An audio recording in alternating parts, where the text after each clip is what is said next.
Hey y'all, and welcome back to the World History Project. I'm Wood Boyles. Yesterday, we looked at some of the causes of World War I. We also asked you whether or not you thought there would ever be another World War. Which leads us to today's topic, World War II. Our driving question today is, why was the First World War so closely followed by a second war? To answer that question, we need to familiarize ourselves with some of the events that followed World War I. First, there was the Spanish flu. This broke out towards the end of World War I and was just as devastating as the war itself. Between 1918 and 1920, tens of millions of people died from this pandemic. This seriously affected the entire world economically, and at a time when it had already been torn apart by war. To make things worse, the peace talks after the war were not very helpful to anyone. The French and the British placed pretty much all the blame for the war on Germany, who ended up having to pay for the whole war and the devastation it caused. Britain and France also managed to upset their allies in the deal, denying Japan and Italy any real benefits from helping to win the war. They did manage to set up something called the League of Nations, which was supposed to prevent future world wars and violence between countries. It was basically a huge failure because it couldn't enforce any of its policies, and major countries like Russia and America didn't join it. Which makes me think, how to be a superpower in the 20th century?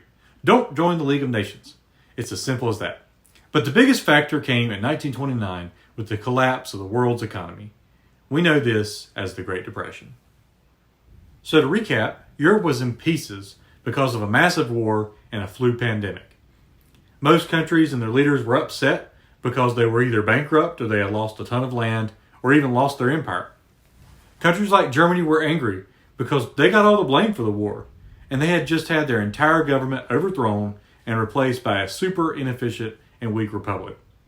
They couldn't even have an army, and that had been like Germany's thing for the past 200 years. And then the worst economic disaster in history arrived and made everyone really desperate for change. More than a third of workers in Germany lost their jobs, and it wasn't much better for the rest of Europe. People in Europe began to turn to radical leaders they thought could help return their country to the way things were before the war. In a lot of places, these leaders blamed minority groups or other countries in order to gain support from the majority of the population. Pretty soon, people had turned away from democratic, liberal ideals. Instead, they chose to follow authoritarian, nationalistic leaders who promised easy solutions to their problems. This led to the rise of a form of political ideology called fascism, which is our word of the day. Fascism is a political movement that glorifies nation and race above the needs of individuals. This political ideology favors powerful dictators, a nationalized economy, and seeks to silence anyone who speaks out against the government.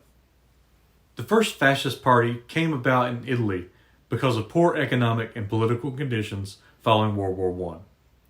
They got their name from the symbol of the Roman Republic, the Fascists. The Fascists are a bundle of sticks with an axe head, representing strength in numbers.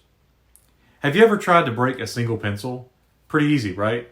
But if you tie 30 of them together, they're not so easy to break anymore.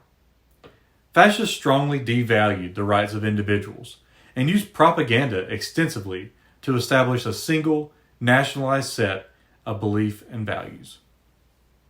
Today, I want you to watch What is Fascism in Lesson 7.2 on Khan Academy. As you watch, think about what fascists believed and why would someone follow a fascist leader. Also think about why they contributed to the outbreak of World War II. After you've watched the video on fascism, answer this in your historian's journal. Does anyone live in a fascist state today? Why or why not? You may hear people name-calling, saying that this person or that person is a fascist. Based on what you just learned, do we really have fascists today? I'll see you next time.